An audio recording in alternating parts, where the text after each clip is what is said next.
Hey, it's the bird turn. Did you know that there's a patent for digital immortality?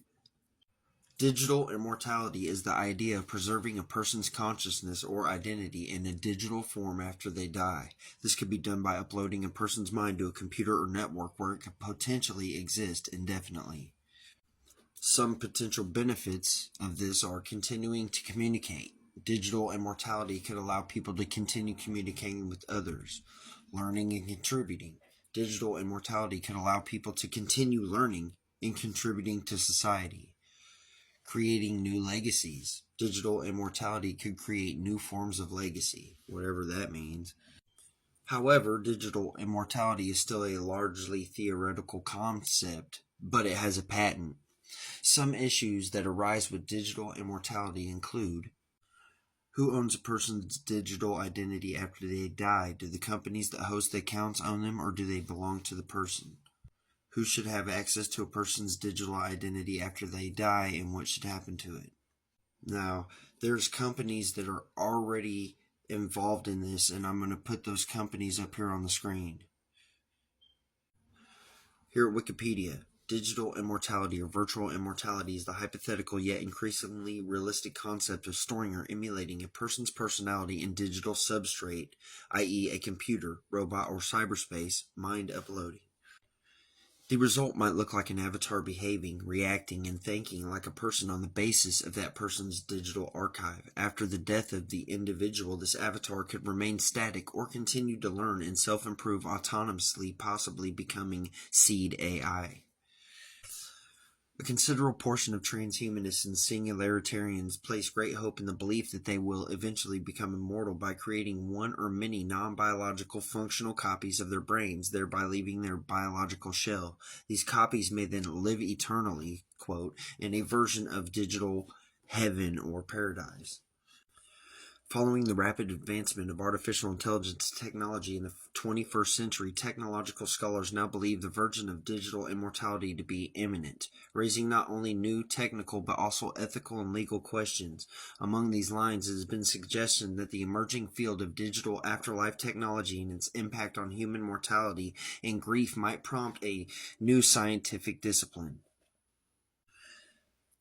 For the realism, the National Science Foundation has awarded a $500,000 grant to the universities of Central Florida at Orlando and Illinois at Chicago to explore how researchers might use artificial intelligence archiving and computer imaging to create convincing digital versions of real people, a possible first step towards virtual immortality. The Digital Immortality Institute explores three factors necessary for digital immortality. First, at whatever level of implementation, avatars require guaranteed internet accessibility. Next, avatars must be what users specify, and they must remain so. Finally, future representations must be secured before the living users are no more. The aim of Dmitriev's 2045 initiative is to create technologies enabling the clone of an individual's personality to a non-biological carrier and extending its existence, including to the point of immortality.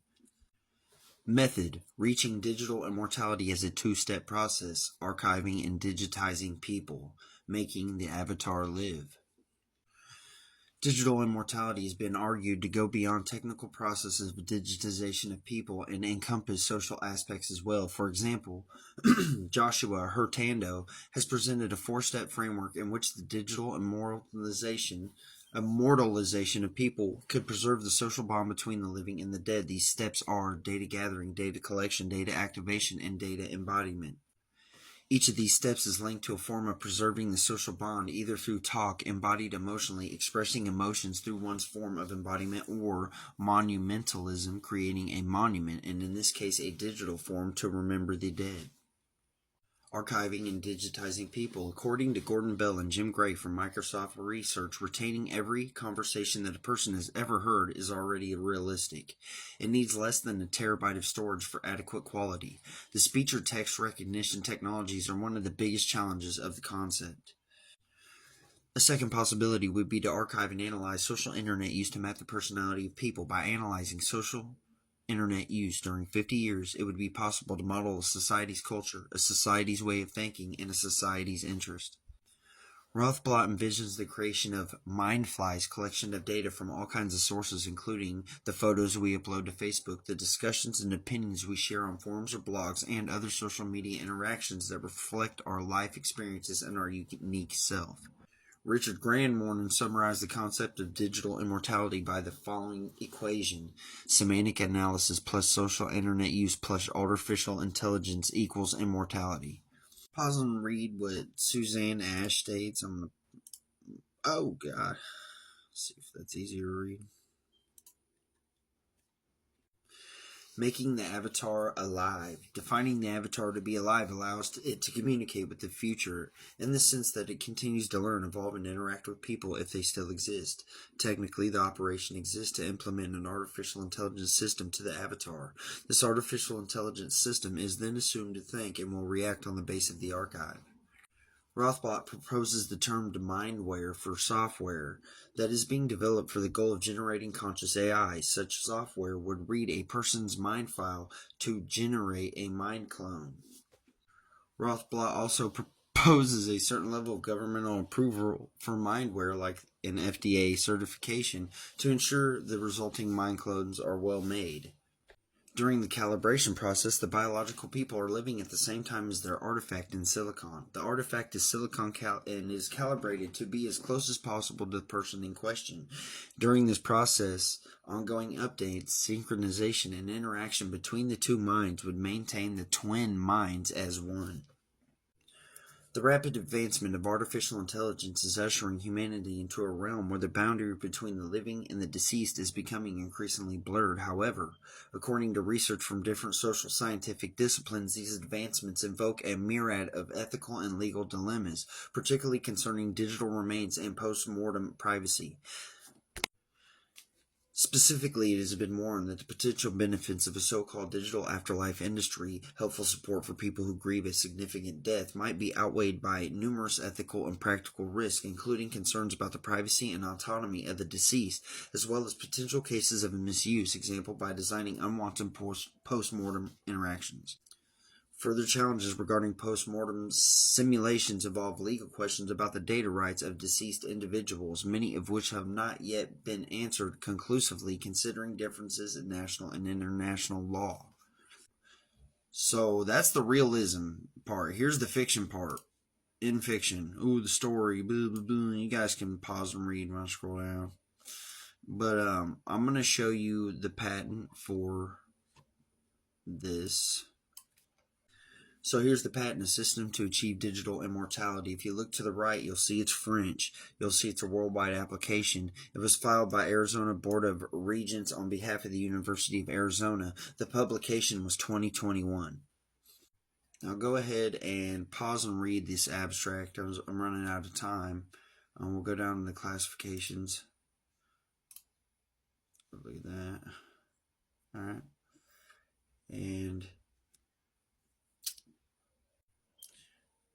now go ahead and read the background. Okay. Zoom in if you got to. Now, if you scroll down to the right before you get into the patent citations, you will see something very familiar to another patent that I'm going to show you. But it says, as used in any embodiment herein, the term logic may refer to an application, software, firmware, and or circuitry configured to perform any of the aforementioned operations. Software may be embodied as software package, code, instruction sets, or data recorded, and blah, blah, blah. You can read the rest of that. Now go ahead and zoom in on this, okay?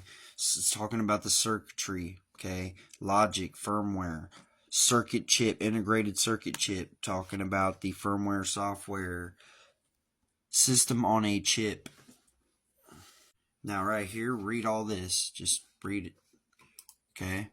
Now, I'm going to take you to this patent. I'm almost out of time, but look on my profile and look for the video titled Important Patent, because it's about this. So this patent outlines a system where you're going to have a test or a V-word to get into areas of congregation, to be able to buy stuff, all that, okay? So it says literally that the test is a V-word and the result is proof of V-word. It says it twice. It says it down here also. So this is talking about the same technologies as the digital immortality, okay? I'm almost out of time, but it literally talks about the same stuff. Okay, I'll leave the links to both of these in the comments. Check it out.